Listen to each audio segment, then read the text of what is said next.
go then, you and I, when the evening is laid out against the sky like a patient etherized upon a table. Let us go through certain half-deserted streets, the muttering retreats of restless nights in one-night cheap hotels, of sawdust restaurants and oyster shells, streets that follow like an argument of insidious intent towards an overwhelming question. Oh, do not ask what is it. Let us go and make our visit. In the room, the women come and go, talking of Michelangelo. Busy old fool, unruly son, why dost thou thus, through windows and through curtains, call on us? Must to thy motions lovers' seasons run? Saucy pedantic wretch! Go chide late schoolboys and sour apprentices. Go tell court huntsmen that the king will ride. Call country ants to harvest offices. Love, all alike, no season knows nor clime, nor hours, days, months, which are the rags of time. Thy being so reverent and strong, why shouldst thou think I could eclipse and cloud them with a wink, but that I would not lose her sight so long?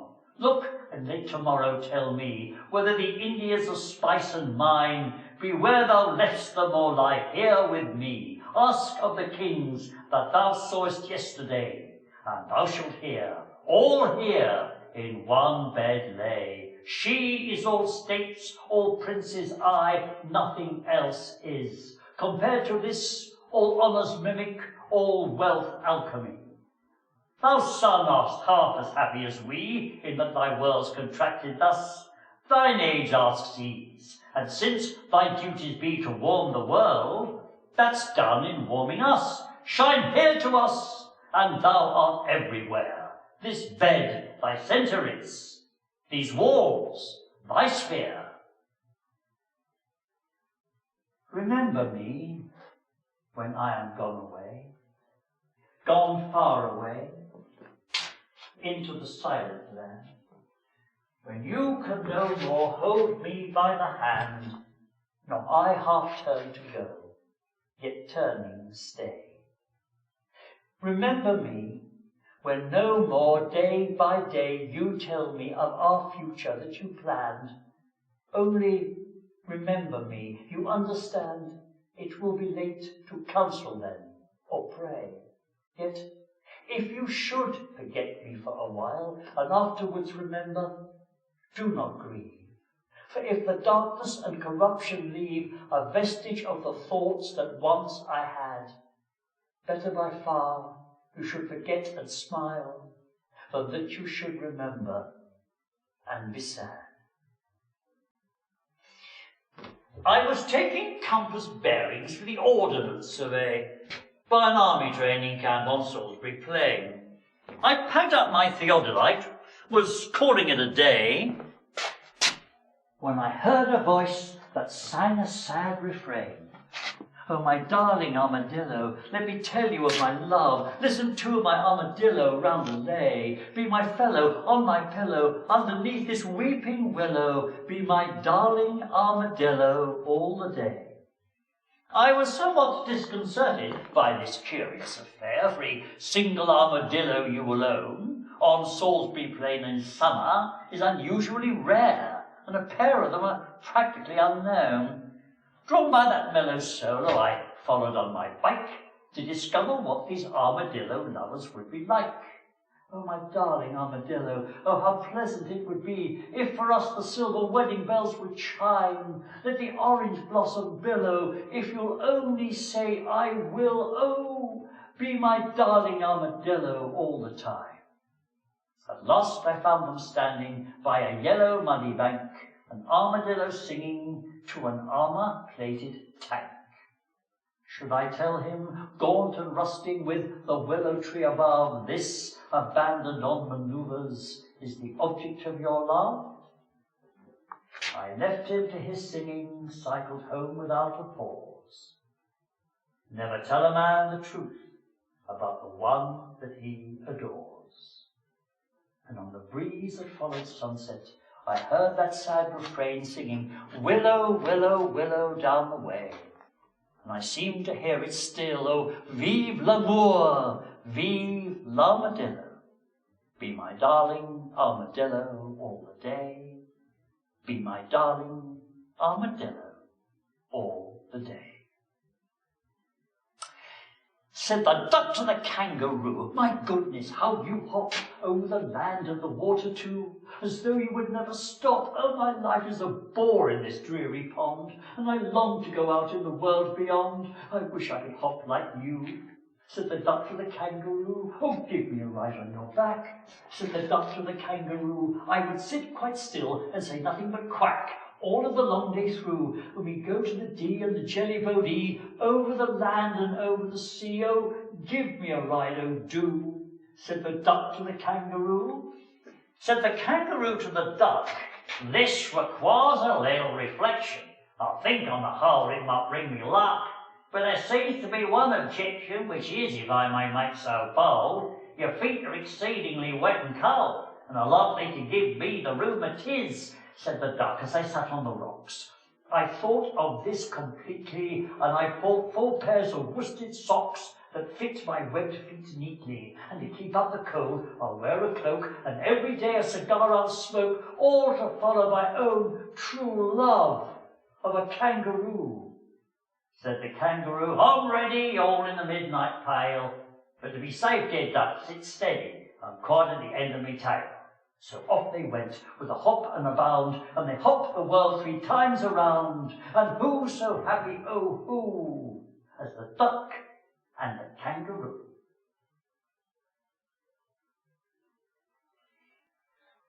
I shall lie here with those whom in your day you never knew, and alien ones who chilled to clay ere they met my view, will in your distant grave place ever neighbour you.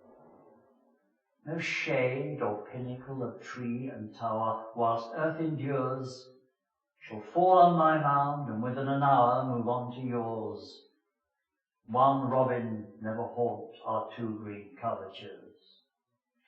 Some organ may resound on Sunday noons by where you lie, some other trill the panes where moulder I. No self-same chords compose our common lullaby. The simply cut memorial at my head perhaps may take a rustic form, and that above your bed a stately make, though linking symbols shown thereon for our souls' sake. And in the monotonous moils of strained, hard-run humanity, the eternal tie which binds us twain in one, no eye will see, stretching across the miles that sever you from me. Woman much missed, how you call to me, saying that now you are not as you were, when you have changed from the one who was all to me, but as at first, when our day was fair. Can it be you that I hear? Let me view you then, standing as when I drew near to the town, where you would wait for me. Yes, as I knew you then, even to the original air-blue gown. Or is it only the breeze in its listlessness, travelling across the wet reeds to me here, you being ever dissolved to wan wistlessness, heard no more again, far or near? Thus I, faltering forward, leaves around me falling, wind oozing thin through the thorn from norward, and the woman calling. Something tapped at the pane of my glass, and there was never a trace of wind or rain, and I saw in the gloom my weary beloved's face. "Oh, I have been waiting long," she said. "Morning, night, noon, afternoon. So cold it is in my lonely bed, and I thought you might join me soon." I rose and neared the window glass, but vanished then had she. Only a pallid moth, alas, tapped at the pane for me.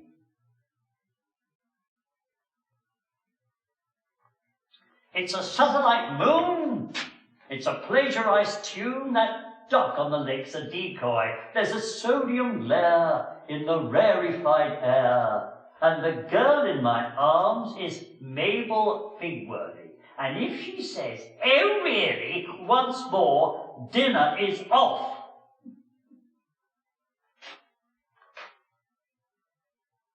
As I walked out one evening, walking down Bristol Street, the crowds upon the pavement were fields of harvest wheat. And down by the brimming river I heard a lover sing under an arch of the railway. Love has no ending. I love you, dear, I love you till China and Africa meet, and the cloud jumps over the mountain, and the salmon sing in the street. I love you until the mountains are folded and hung up to dry, and the 7 stars go squawking like geese across the sky. The years shall run like rabbits, for in my arms I hold the flower of the ages and the first love of the world. But all the clocks in the city began to whir and chime. Oh, let not time deceive you. You cannot conquer time.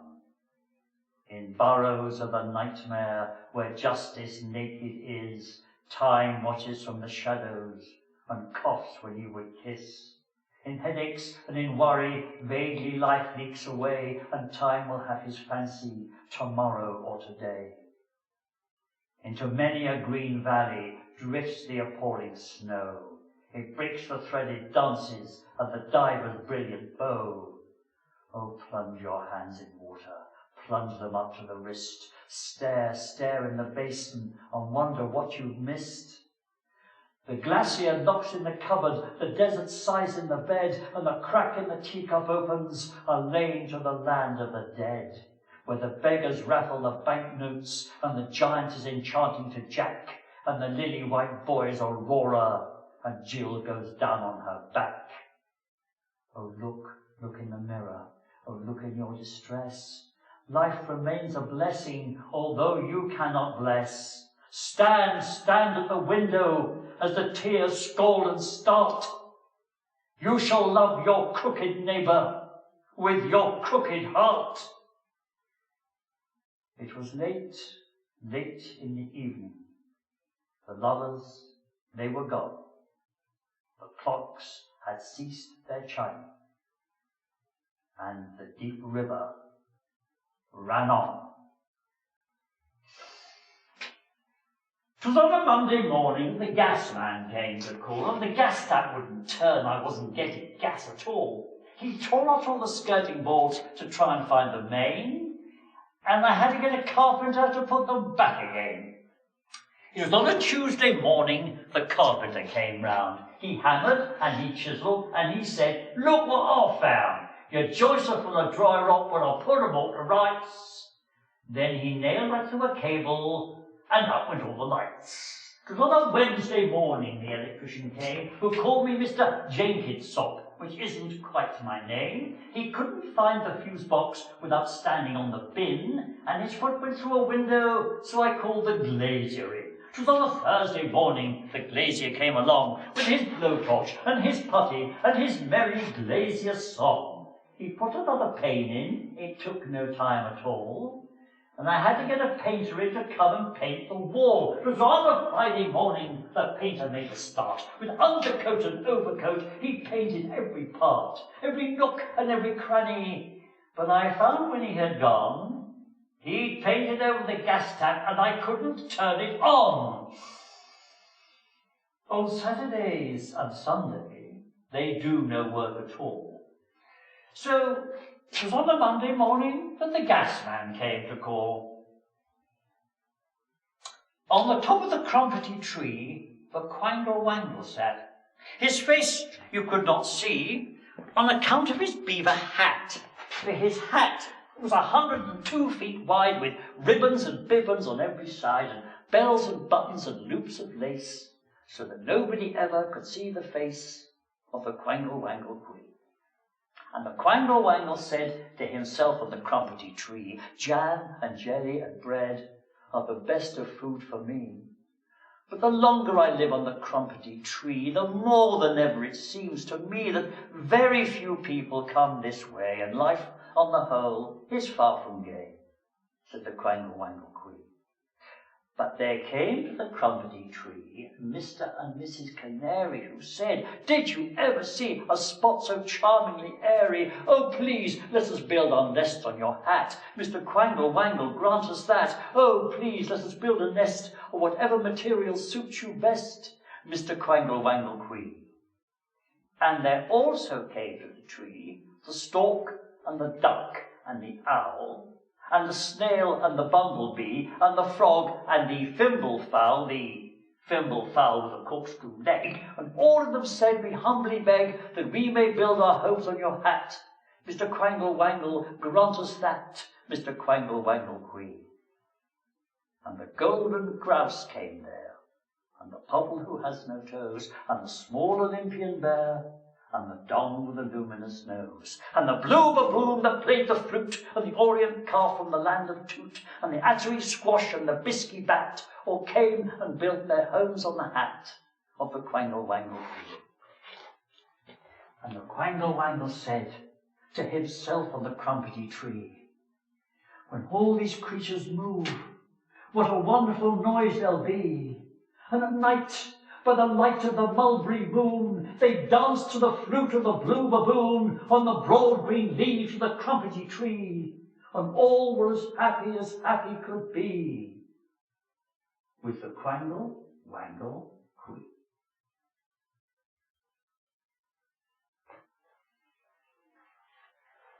If I should die, think only this of me, that there's some corner of a foreign field that is forever England. There shall be in that rich earth a richer dust concealed, a dust that England bore, shaped, made aware, gave once her flowers to love, her ways to roam, a body of England, breathing English air, washed by the rivers, blessed by sons of home. And think this heart, all evil shed away, a pulse in the eternal mind, give somewhere back the thoughts by England given, her sights and sounds, dreams happy as her day, and laughter learnt of friends, and hearts at peace, under an English heaven. Bent double, like old beggars under sacks, knock-kneed, coughing like hags, we cursed you, sludge, until on the haunting flares we turned our backs, and towards our distant rest began to trudge. Men marched asleep. Many had lost their boots, but lived on bloodshot. All went lame, all blind, deaf even to the hoots of gas shells dropping softly behind. Gas! Gas! Quick, boys! An ecstasy of fumbling, fitting the clumsy helmets just in time. For someone still was calling out, and fumbling, and stumbling, like a man in fire or lime. Dim through the misty panes and thick green light, as under a green sea, I saw him drowning. In all my dreams, before my helpless sight, he plunges at me, guttering, choking, drowning. If in some smothering dreams you too could pace behind the wagon that we flung him in, and watch the white eyes writhing in the face, his hanging face, like a devil sick of sin, if you could hear at every jolt the blood come gargling from the froth-corrupted lungs, bitter as the cud of vile incurable sores on innocent tongues, my friend, you would not tell with such high zest to children ardent for some desperate glory the old lie, Dulce et decorum est pro patria mori. good morning, the General said, as we met him last week on our way to the line. Now the soldiers he spoke to are most of them dead, and we're cursing his staff for incompetent swine. He's a cheery old card, grunted Harry to Jack, as they slogged up to Alice with rifle and pack. But he did for them both with his plan of attack. And if I were fat and bald, and over 40, I'd live with well-fed majors at the base, and speed-glum heroes up the line to death. You'd see me, with my puffy, petulant face, guzzling and gulping in the best hotel, reading the roll of honour. Poor young chap, I knew his father well, yes, we've lost heavily in this last scrap. And when the war is done and youth stone dead, I toddle safely home and die in bed. I knew a simple soldier boy that laughed at life with empty joy, slept soundly through the lonesome dark and whistled early with a lark. Winter trenches, cowed and glum, with crumps and lice and lack of rum, he put a bullet through his brain. No one spoke of him again. You smug-faced crowds with kindling eye, who cheer when soldier lads march by, sneak home and pray you'll never know the hell where youth and laughter go. But death replied, I take him. So he went. And there was silence in the summer night, silence and safety and the veils of sleep. Then, far away, the thudding of the guns. Who will remember passing through this gate? The unheroic dead who fed the guns. Who will absolve the foulness of their fate, these dead, conscripted, unvictorious ones? Proudly renewed, the salient holds its own. Paid are its dim defenders by this pomp. Paid with a pile of peace-complacent stone, the armies that endured this sullen swamp. Here was the world's worst wounded. Here with pride their name liveth forever, the gateway claims. Was ever immolation so belied as these intolerably nameless names? Well might the dead, who struggle in the slime, rise and deride this sepulchre of crime.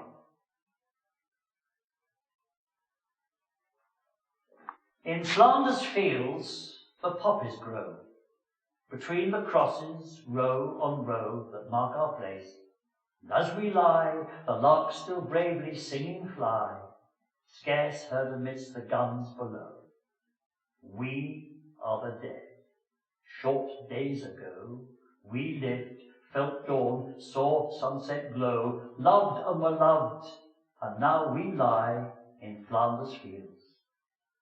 Take up our quarrel with the foe. To you from failing hands we throw the torch. Be yours to hold it high. If you break faith with us who die, we shall not sleep, though poppies grow in Flanders fields. Weep no more, woeful shepherds. Weep no more. For Lycidas, your sorrow, is not dead. Sunk though he be beneath the ocean floor, so sticks the day star to the ocean bed, and there renews his head and tricks his beams, and with new spangled ore flames in the forehead of the morning sky. So Lycidas sank low, but mounted high, through the dear love of him that walked the waves, where other groves and other streams along, with nectar pure his oozy locks he laves, and hears the inexpressive nuptial song in the kingdoms meek of joy and love. There entertain him all the saints above, in solemn troops, in sweet societies, that sing and singing in their glory move, and wipe the tears forever from his eyes. For Lycidas, the shepherds weep no more, henceforth thou art the guardian of the shore. thy large recompense, and shall be good to all that wander on the tremulous flood. So sang the uncouth swain to the oaks and rills, and whilst the dawn went out in sandals grey, he touched the tender stops of various quills, with eager thought warbling his Doric lay. And now the sun had stretched out all the hills, and now was sunk into the western bay. At last he rose, and twitched his mantle blue. Tomorrow to fresh woods and pastures new. He on the night of the earth alone, with all the living praise, who knows the rocketing winds will blow the bones out of the hills, and the side boulders bleed, and the last rain-shattered waters kick masts and fishes to the still quick stars, faithlessly unto him who is the Lord of old and air-shaped heaven, where souls grow wild as horses in the foam. Oh, let me midlife mourn by the shrine and druid heron's vows. The voyage to ruin I must run, dawn ships clouted aground. Yet though I cry with tumble-down tongue, I count my blessings aloud. 4 elements, 5 senses, and man a spirited love, tangling through his spun slime, to his nimbus bell-cooed kingdom come, and his lost moonshine domes, and the sea that hides his secret self deep in its black base bones, lulling of spheres in the seashell flesh, and this last blessing most, that the closer I move to death, one man through his sundered hulks, the louder the sun blooms, and the tusked ramshackling sea exults, and all the way of the wave and gale I tackle, the whole world then, with more triumphant faith than ever was since the world was said, spins its morning of praise. I hear the hills grow larked and greener at berry brown fall, and the dewlarks sing taller this thunderclap spring, and how, more spanned with angels, ride the man-souled fiery islands. Oh, holier than their eyes, and my shining men, no more alone, as I sail out to die. And death shall have no dominion. Dead men, naked, they shall be one with a man in the wind and the west moon. When their bones are picked clean and the clean bones gone, they shall have stars at elbow and foot. Though they go mad, they shall be sane. Though they sink through the sea, they shall rise again. Though lovers be lost, love shall not, and death shall have no dominion. And death shall have no dominion under the windings of the sea. They lying long shall not die windily. Stretched on a rack when sinews give way, strapped to a wheel, yet they shall not break. Faith in their hand shall snap in two, and the unicorn evils run them through. Split all ends up, they shan't crack. And death shall have no dominion. And death shall have no dominion. No more may gulls cry at their ears, or waves break loud on seashores. Where blow a flower, may a flower no more lift its head to the blows of the rain. That they be mad and dead as nails, heads of the characters hammer through daisies, break in the sun till the sun breaks down. And death shall have no dominion. Yes, I remember Adam's drop, the name, because one summer afternoon of heat The express train drew up there unwontedly. It was late June. The steam hissed. Somebody cleared his throat. Nobody came and nobody went on the bare platform. What I saw was Adelstrop, only the name, and willows, willow herb and grass, and meadows sweet and haycocks dry. No whit less still nor lonely fair than the high cloudlets in the sky. And for that moment a blackbird sang close by, and under and round him, farther and farther, all the birds of Oxfordshire and Gloucestershire. No more I go to Blandford Forum and Morty Ho, on the slow train from Midsummer Norton and Munby Row. No churns, no porter, no cat on a seat, from Chiltern come Hardy to Chester Street. I won't be going again on the slow train.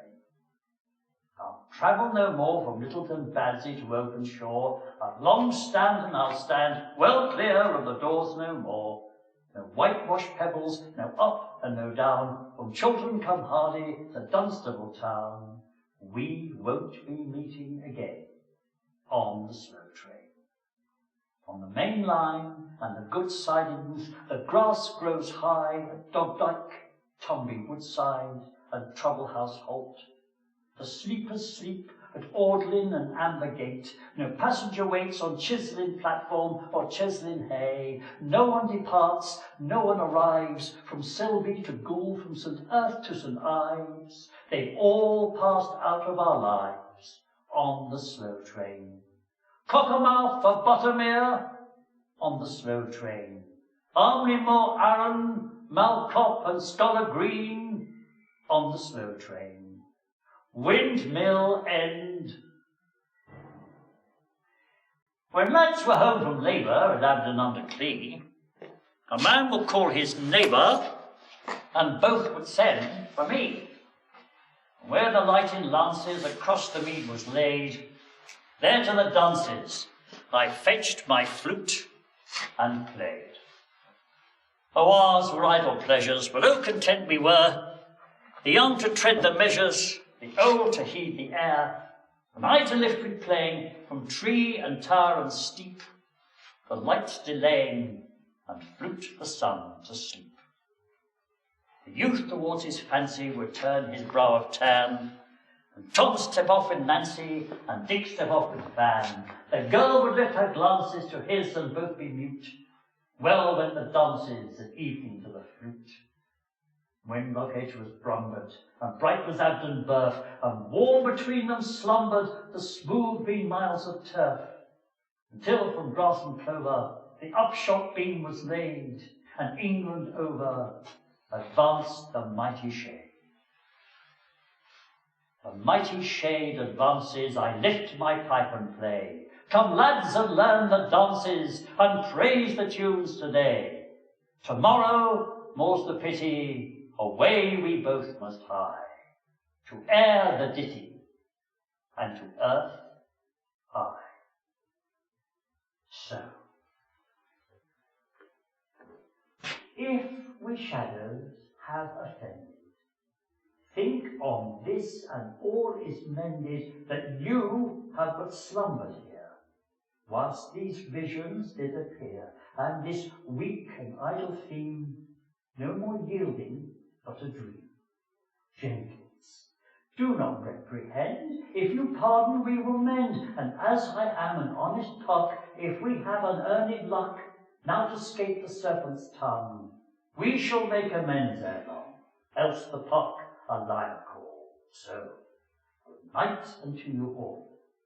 Give me your hands if we be friends, and Robin shall restore amends.